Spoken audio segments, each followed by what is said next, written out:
4.5 ವರ್ಷ ಆಯ್ತು ಸರ್ ತಗೊಂಡಿದ್ದು. ಈಗ ಜಮೀನು ತೆಗೆದುಕೊಂಡಂಥ ಸಂದರ್ಭದಲ್ಲಿ ಹೇಗಿತ್ತು ಸರ್, ಹೆಂಗೆ ಸರ್?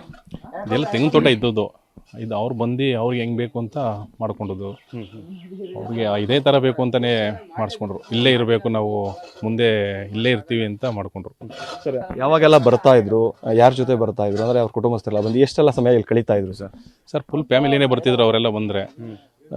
ಕೆಲವು ಸಾರಿ ಅವರ ಫ್ರೆಂಡ್ಸ್ಗಳೆಲ್ಲ ಬರ್ತಿದ್ರು. ಎಲ್ಲ ಬಂದು ಚೆನ್ನಾಗಿ ಇಲ್ಲಿ ಕಾಲ ಕಳ್ಕೊಂಡು ಹೋಗೋರು. ಅಂದರೆ ಈ ಫಾರ್ಮ್ ಹೌಸಲ್ಲಿ ಉಳ್ಕೊತಾ ಇದ್ರಾ? ಉಳ್ಕೋತಾದ್ರು, ಇಲ್ಲೇ ಉಳ್ಕೋತಾ ಇದ್ರು. 2 ದಿನ 3 ದಿನ ಎಲ್ಲ ಇರ್ತಿದ್ರು. ಫುಡ್ ಎಲ್ಲ ಹೇಗೆ ತಯಾರಿಸ್ಕೊಂತಿದ್ರು, ಹೇಗೆ ಸರ್? ಅವರೇ ತಯಾರಿಸ್ಕೊತಿದ್ರು. ವಿದ್ಯಾ ಮೇಡಮ್ ಇದ್ರಲ್ಲ, ಅವರೇ ತಯಾರಿಸ್ಕೊಳ್ಳೋರು.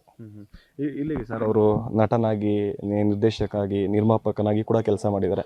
ಇಲ್ಲಿ ಬಂದಂಥ ಸಂದರ್ಭದಲ್ಲಿ ಇಲ್ಲಿನ ಗ್ರಾಮಸ್ಥರಾಗಿರ್ಬೋದು, ಇಲ್ಲಿ ಕೆಲಸ ಮಾಡೋ ಅಂತರ ಜೊತೆ ಹೇಗೆ ಬೆರೀತಾ ಇದ್ರು, ಹೇಗೆ ನಡ್ಕೊತಾ ಇದ್ರು ಸರ್? ಸರ್ ತುಂಬ ಚೆನ್ನಾಗಿ ಇದ್ರು. ಯಾರ್ಯಾರು ಬಂದಿಗೆ ನೋಡಿದ್ರಲ್ಲ, ಸೆಲ್ಫಿಗೆ ಅಂತ ಹಳ್ಳಿ ಕಡೆ ಆದ್ರೂ ಸೆಲ್ಫಿಗೆ ಅಂತ ಬರೋರು. ಯಾರನ್ನೂ ಇದು ಮಾಡ್ತಾರಲ್ಲ, ಎಲ್ಲರ ಜೊತೆನೂ ಇದು ಮಾಡೋರು. ಚೆನ್ನಾಗಿ ಹೊಂದಾಣಿಕೆ ಇದ್ದರು. ಇಲ್ಲಿ ಬಂದ ಇಟ್ಟಿಗೆ ಫೋನ್ ಮಾಡ್ಕೊಳ್ಳೋರು. ಕೆಲವ್ರು ಕಾಂಟ್ಯಾಕ್ಟ್ ಇದ್ರು, ಅವ್ರಿಗೆಲ್ಲ ಫೋನ್ ಮಾಡ್ಕೊಳ್ಳೋರು. ಚೆನ್ನಾಗಿದ್ರು, ಎಲ್ಲರ ಜೊತೆ ಹೊಂದಾಣಿಕೆ ಇದ್ದರು. ಇನ್ನು ಚಿಕ್ಕ ಏಜು ಸರ್, ಸಾಕಷ್ಟು ಬೆಳೆದಿದ್ರು. 47 ವರ್ಷ, ಇವತ್ತು ಬೆಳಗ್ಗೆ ಸಾವನ್ನಪ್ಪಿದ್ದಾರೆ. ತಾವು ಇಲ್ಲಿಗೆ ಬಂದಂಥ ಸಂದರ್ಭ ಅವ್ರ ಜೊತೆ ಸಮಯವನ್ನು ಕಳೀತಾ ಇದ್ರಿ. ಏನು ಅನಿಸ್ತಾ ಇದೆ ಸರ್? ಸರ್ ತುಂಬ ನೋವಾಯ್ತದೆ. ನಮ್ಮ ಅತ್ತೆ ಮಗ ಅವರು ಬೆಳಗ್ಗೆ ಫೋನ್ ಮಾಡಿದ್ರು.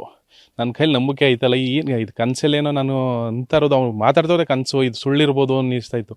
ಆಮೇಲೂ ಸ್ವಲ್ಪ ಹೊತ್ತು ಇದು ಆಗೋಗ್ಲಿ ಅಂತಲೇ ಇದು ಅನ್ಕೋತದೆ. ಅದು ನಿಜನೇ, ಅದು ಏನು ಮಾಡೋಕ್ಕಲ್ಲ.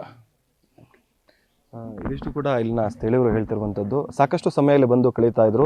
ಬಿಡುವಿನ ಸಮಯ ಇದ್ದಾಗೆಲ್ಲ ಬಂದು 2-3 ದಿನಗಳ ಕಾಲ ತಮ್ಮ ಕುಟುಂಬಸ್ಥರ ಜೊತೆ, ಸ್ನೇಹಿತರುಗಳ ಜೊತೆ ಕೂಡ ಈ ಒಂದು ಫಾರ್ಮ್ ಹೌಸ್, ಅವ್ರ ನೆಚ್ಚಿನ ಫಾರ್ಮ್ ಹೌಸ್ನಲ್ಲಿ ಕೂಡ ಕಳೀತಾ ಇದ್ರು.